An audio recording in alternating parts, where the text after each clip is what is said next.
With more than a quarter of the Nigerian population said to be suffering from one type of mental illness or the other, government efforts in dealing with the challenge has increasingly become a subject of concern. In this special report, we follow the story of one of the oldest psychiatric institutions in West Africa, where the number of young men and women in need of assistance is increasing in spite of government efforts. Abdulatif Yusuf reports. The Katsina Psychiatric Hospital has been in existence since 1935. Set up under the colonial rule, its original goal was to serve as an asylum for mentally challenged persons. But after more than 80 years in existence, it now operates as an upgraded institution. Located in the heart of the city, hundreds throng its office to seek attention on mental issues. Record shows that more than 130 or more patients are attended to daily for various mental conditions.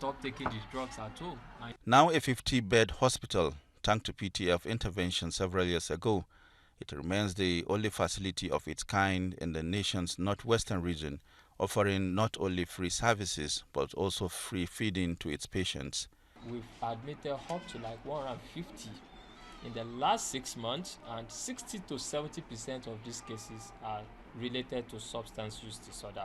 Okay, the remaining 30 to 40%, we have people presenting, or we had people presenting with mental illnesses unrelated to substance use, like depression, schizophrenia, bipolar, and surprisingly, we also see a number of elderly people, presenting with late onset psychosis, usually at the age of 60, 50. You see them coming down for the first time with psychiatric problem. The hospital continues to see a rise in the number of patients seeking attention, much more than it was designed to handle. It is a situation that requires greater commitment in creating awareness or improved funding.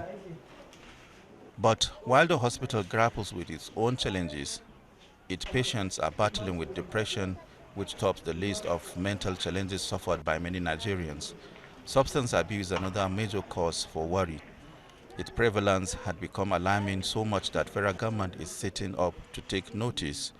We're going to have a thorough, comprehensive interface, and we must get to the bottom of it, because the president is very keen on finding solutions, and we have been given that responsibility to make the recommendations, and we will soon get those recommendations out.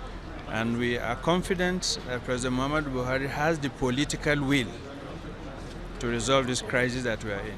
The current administration is vigorously pursuing the principles of universal health coverage, UHC, including passing the bill for mandatory contributory health care scheme, as well as the use of public financing for financial protection for its indigents. This government is trying.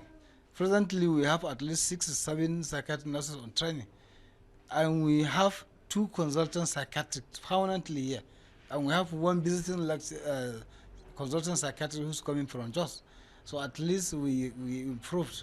Experts say genetic, environmental, as well as economic and societal factors are often responsible for mental disorders. Abdulatif Yusuf, TVC News, Katsina.